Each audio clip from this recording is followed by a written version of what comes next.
Good morning. Good morning. Thank you very much for this opportunity. It's so good to be with you and feel embraced because we're here among friends. It's so good, so more comfortable to talk with people you know and feel among family, right? So thank you very much for this opportunity because every time you need to talk, someone asks us to come and talk, give us a topic, we have the opportunity to study a little bit more. And today, oh my gosh, the kids are not kids anymore. Sorry.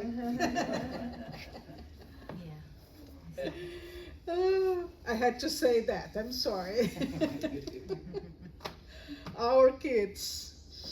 So today, I'm really grateful for being here because this topic is something that I've been thinking a lot, and we're gonna talk from a text based on a text that's in the book Jesus in the Home, and it's the text from it's the chapter number 3, explanation by the Master.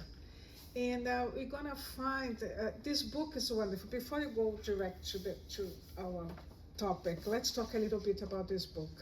This book is from 1950 by the spirit Neo Lucio, psychography Chico Xavier.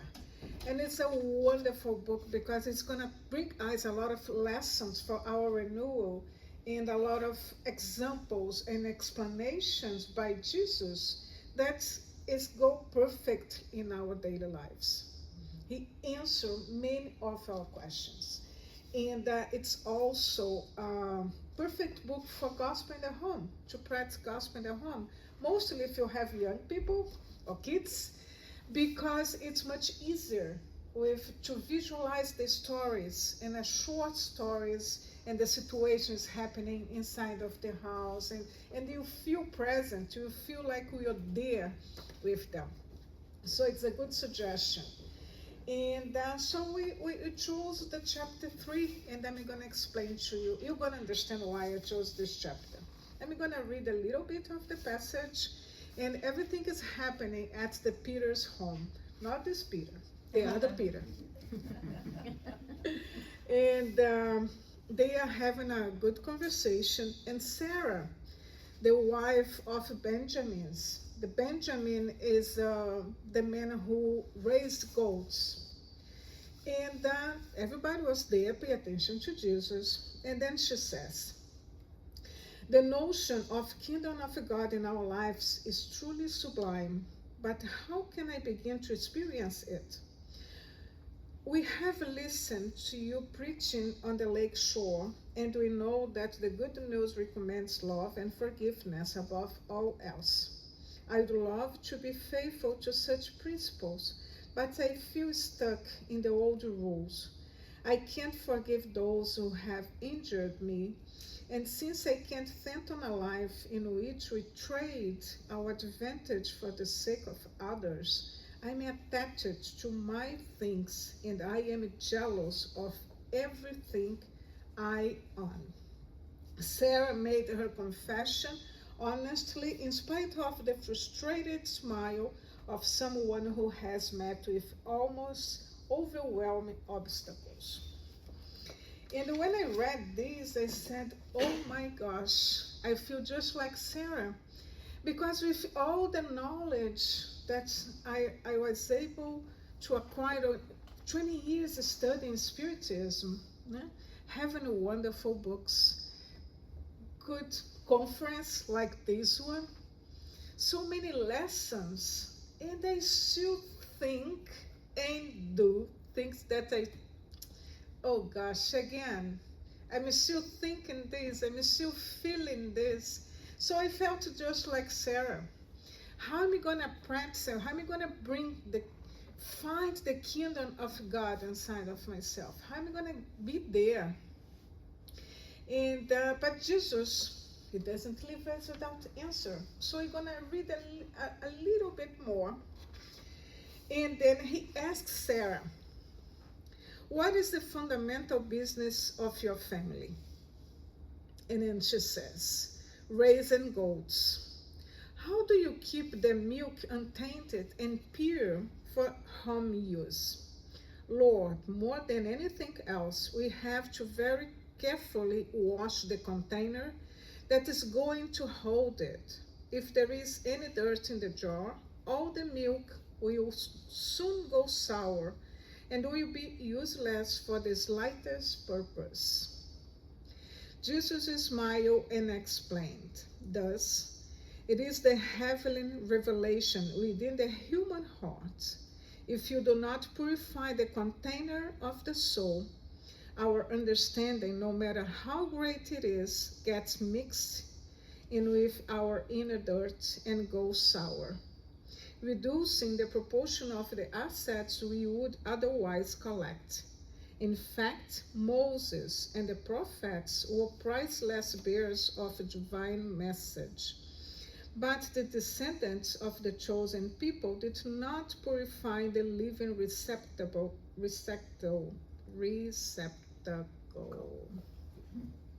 of the spirits enough in order to receive them.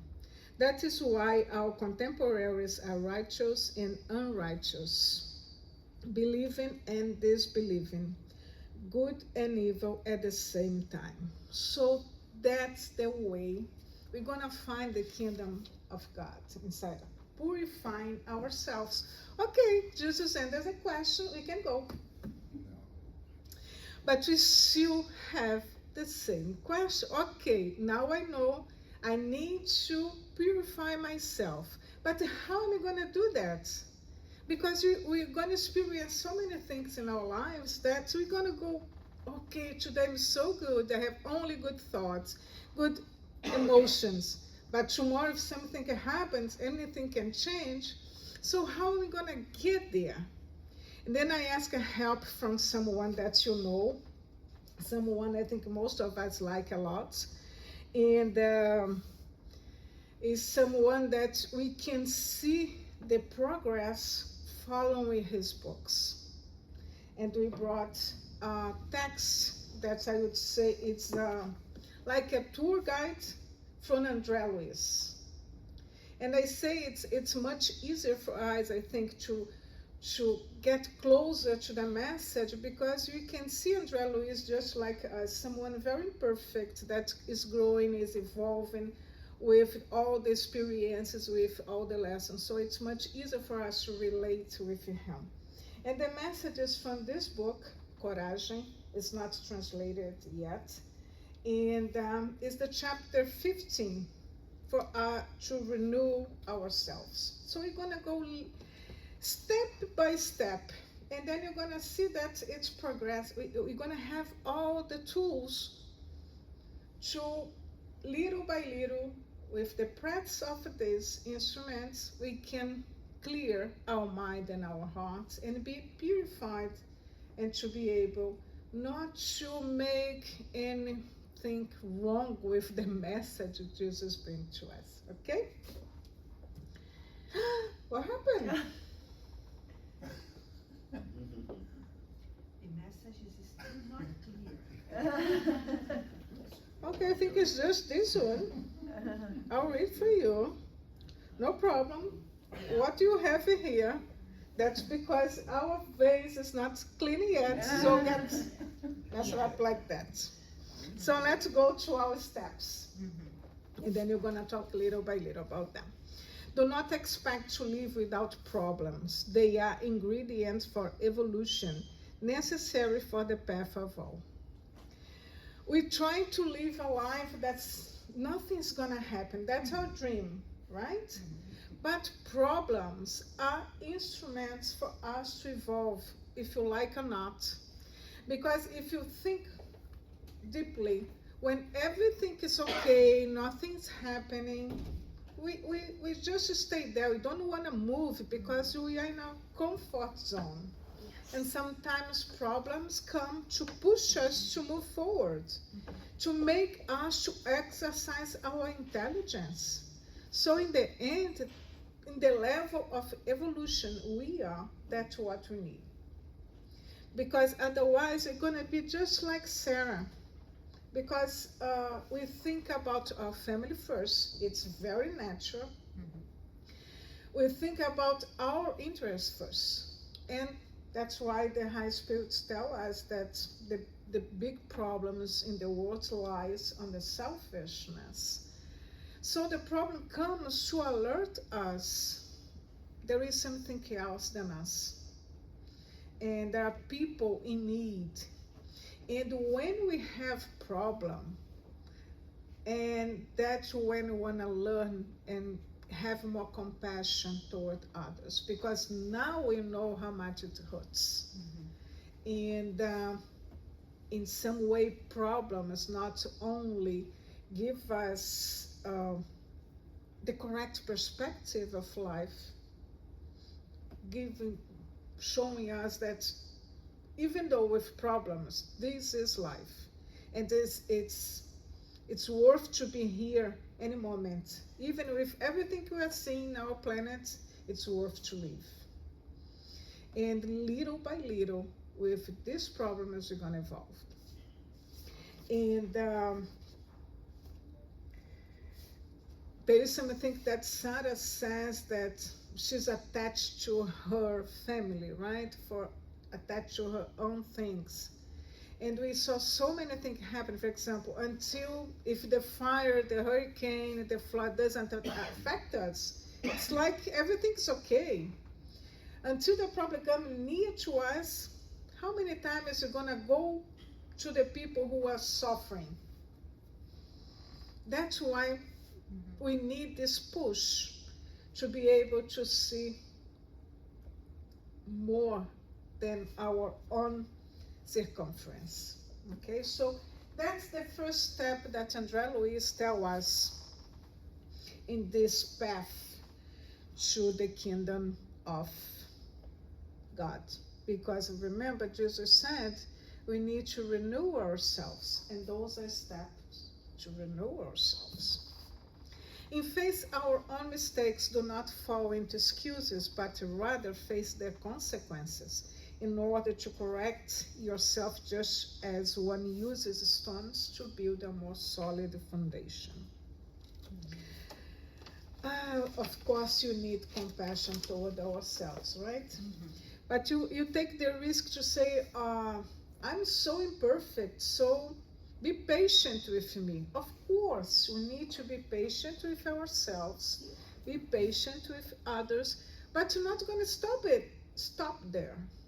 We need to keep moving. We need to take our responsibilities. When you do some mistake, okay, we recognize that we did wrong. We need to be fixed. We need to apologize. We need to repair the situation. It doesn't mean that you need to be hurting ourselves and have this constant thought that, oh, I'm so bad, and the guiltness is going to stop us from everything. We're not going to carry any guilt, but you're going to carry our responsibility on repair the situation. And we have two options. We're going to keep moving and try to repair, or stay in this position, I'm the victim of the situation. I did this wrong because in the past, my parents did something for me, and now I act the way I act because of them. But now we are adults, and we have more options, we have more knowledge, so we can change the situation. Sometimes we can say that we are going better in this aspect, that I'm not the victim, I am the one responsible for what is happening. When we stop asking God why this happens to me. Because when you ask why, it's like we are saying, I'm special. Why it's happened to me? So it's not happened to me, it's going to happen to Carlos. Or it's going to happen to my co-worker that I don't like him or her. So I prefer to happen to them. No, if it's happening to me, it's because I need to learn with this. And then we know the switch when instead we ask, why me? We ask, God, what are you trying to show me through this situation? What do I need to learn with this experience. So you start to seeing things differently, seeing things in the position that I have the power to change something on myself. And when I was reading this, and it's brought to my mind André Peixinho. André Peixinho was a great spiritist in Bahia, Brazil. He was the president of Bahia Spiritist Federation, and he was a great speaker, very, very good man. And he passed away last year. And he used to say, I wrote down this in a piece of paper and I put in front of my computer to work, just to remember all the time. And then he used to say, everything that happens to me is just, deserved, and necessary. What I need will happen to me. So when we start seeing things as an instrument for our progress, we remove the weight of this thing. And then we start to work with what we have and change the situation around us, right? So we do mistakes, we face them, and you change them.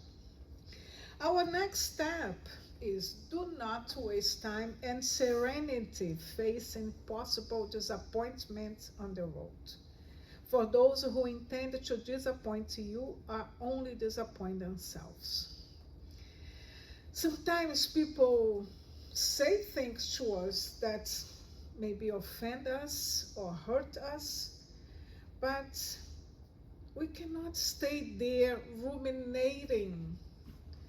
Fafa was horrible. She told me something that I didn't like. I didn't like her tone. And I might stay for the whole week thinking about our conversation. Nothing changed. Maybe Fatima didn't even realize the way she talked with me. And maybe she didn't have any intention to offend me. That's the way I took the message. But I spent the whole week thinking about that. What a waste of time and serenity. And the worst part, with this rumination, with this mono idea, we start creating a psychosphere around us that's gonna bring close to us spirits unbalanced like us. Because when we start in this mono idea, we start getting unbalanced. Our emotions start getting crazy, right? I think starts growing. Sometimes it was just a little word, and in the end of the week, with the rumination, our thought is like this. Our disturbance is tremendous, because it's at this point, it's not only us, but spirits in the same level of unbalanced emotion influence us, so making everything bigger. So instead, thinking all the time why I was offended, again, we're going to the position of the victim. We need to get out from this mono idea before it's become making us even sick, and think, put ourselves in the positions of the other person and try to understand why it happened. Remember, in our third step, we learn to have more compassion toward others. So it's time to think, whatever the person does to me, that's the problem. The way I accept what was told me is completely different. I can accept the present or not. If it's a good present, I'm going to embrace it. If it's something that's going to hurt me, I just let it go. Mm-hmm. And don't create this atmosphere that we're going to create a self-obsession, and we're going to, in the end, be unhappy and living this life like this, letting go so many good opportunities to be happy and live in this darkness. Reflect always before acting, so that your actions are conscious. That's the most difficult part, right? Because sometimes I said, I did without thinking that it could affect someone, it could make someone hurt. We can hurt someone. Just today I was reading in the book Sublime Inspiration by Victor Hugo, and I'm not gonna say too much about the book, not to create spoiler, okay, Carla? Because this book is in our book club, and Carla is in the book club, so I don't want to be the spoiler. But just a little passage. The main character, he's very sick. How can I say leproso in English?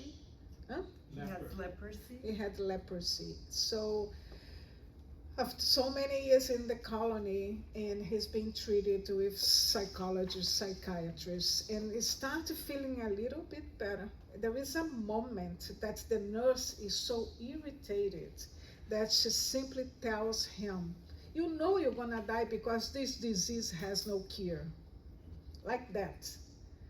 And the author says, now he's gonna need to, going back to the beginning, in his emotions, going back to the psychologist to deal with this, the consequences of the disease because of one moment of irritation of this nurse.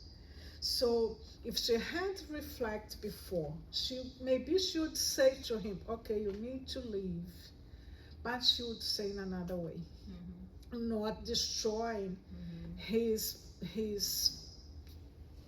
balance, the equilibrium. He took so long for him to get it. So you really need to reflect before acting, because again, we're going to be responsible for the consequences, right? And but anyway, you always can learn from our mistakes. Oops, what happened here? I'm sorry, guys.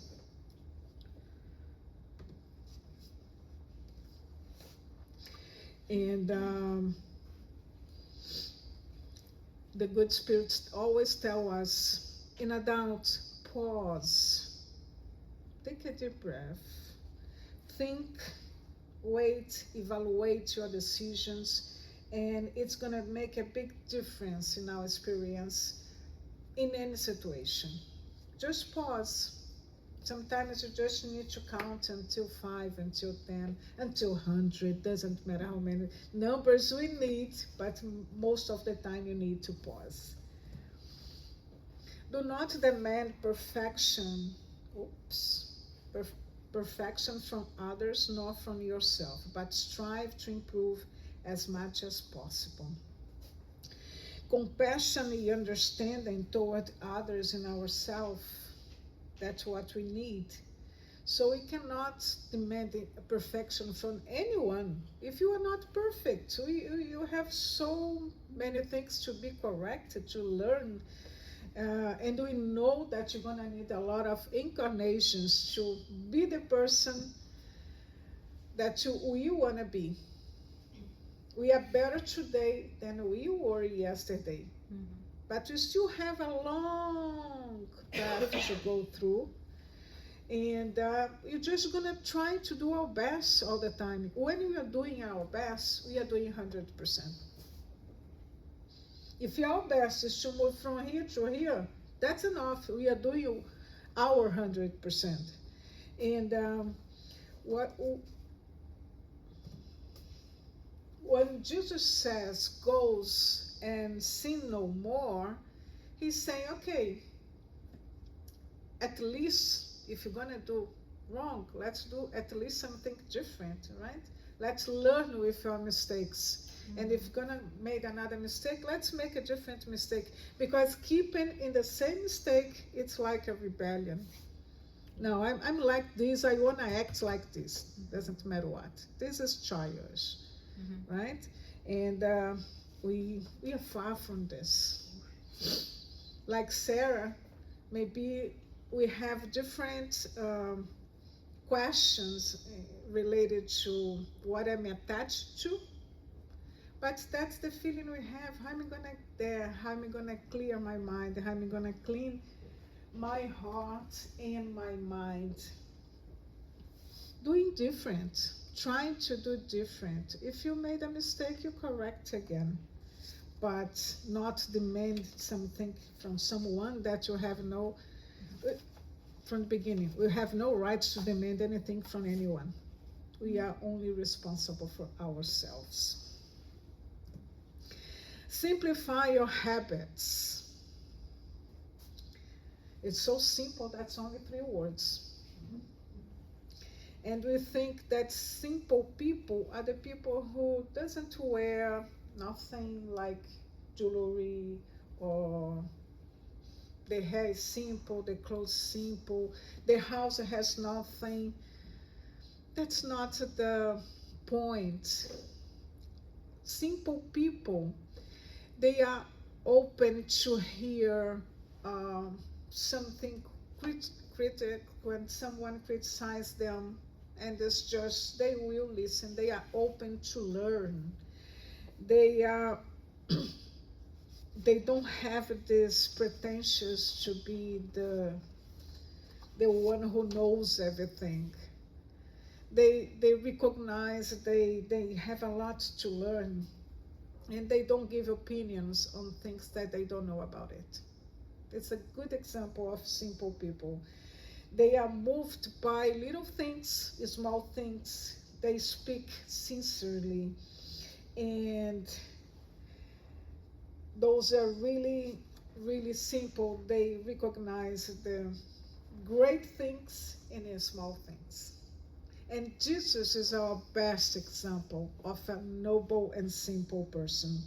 When he, with all the knowledge, let's remember the lessons we read, we hear from Jesus. He's the greatest, but he never talked in a way that could make the other little. That is to be a simple person.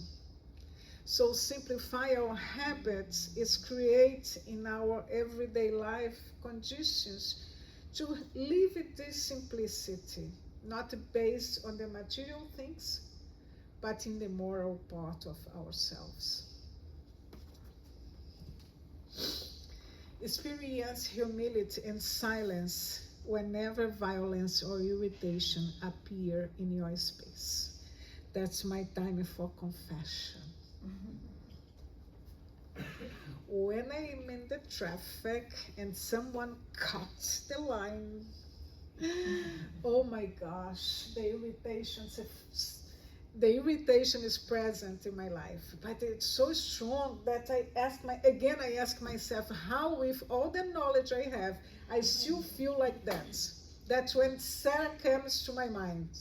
Why are you still doing this? Why are you still so irritated with these people? Some days are good, okay? Days that I'm listening some talk, or my mind is some better place. But when I cut the line, oh my gosh. And then this brings to my mind Bellarmino Bicas. I don't know if you both know this guy. Bellarmino Bicas was a spirit that met Humberto de Campos in the spiritual world. Humberto de Campos, he knew that Humberto de Campos was writing for us, bringing messages for us. And then one meeting they had in the spiritual world, he asked Humberto de Campos to bring his story to us. And okay, what do you have to say? And Bellarmino Bicas starts telling that he passed away when he was 58 after 20 years of spiritist conviction. Okay, he was a great spiritist worker. He was doing what we do here, coming every week, we clean the center, we do a talk, we do a stud. That's Bellarmino Bicas. But he had a horrible temperament. And because of this, he always irritated. He started to create a list. He was collecting data with his moment of exasperation. So he had 11. The only one I remember that was the small one. he got irritated with his grandson only 11 times, but he had like 1,900 too many times that he got irritated with his family. So he made a list. The total of unnecessary exasperations I brought to you, 16,386 unnecessary exasperations. Wow. What this reflects, that we're gonna get sick from this moment where our emotion go high and down and completely unbalanced. And that's what happened to Bellarmino Bicas. He's supposed to die when he was 80, and he died 22 years before. What happened? When he woke up in the spiritual world, he realized that he was returning by an indirect suicide. We think it's simple, right? But why is indirect suicide? Because with this exasperation, he was, let's say, in a rude word, he was burning his vital fluid. So he had, when we incarnate, we got a certain amount of vital fluid. We can increase this with a good behavior, good nutrition, prayers, good way to live. Or you can reduce this faster, drinking, party, all the excesses. And that's what happened to Bellarmino Bicas. In his case, he reduced his lifetime by these exasperations.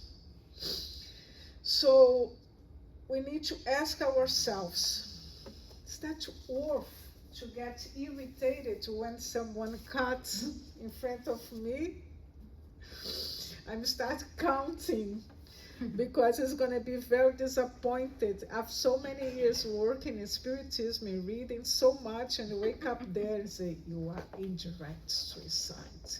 Oh gosh, no one want to experience this, right?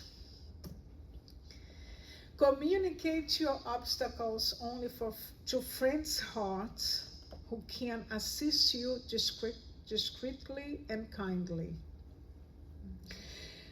There are times that you need to talk with someone. We need to vent, you need to express what we are feeling. Sometimes you don't need to hear anything, you just need to talk. And even the psychologist tells us that we need this moment, right, of confidence, have someone to listen to us. But you need to be careful, because it has to be a friend's heart. Otherwise, if you don't know the person, you not even value your emotions, you're just talking to some strange person. And you're taking the risk that the person starts talk around about something very, very personal.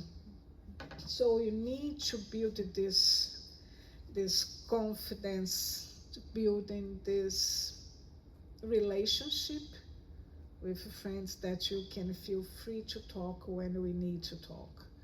Remember, when we talk, that's why sometimes you don't need to hear anything, because when we talk, we can hear ourselves. And sometimes that's the only thing you need to clean our mind, to clarify our thoughts, the direction we are taking.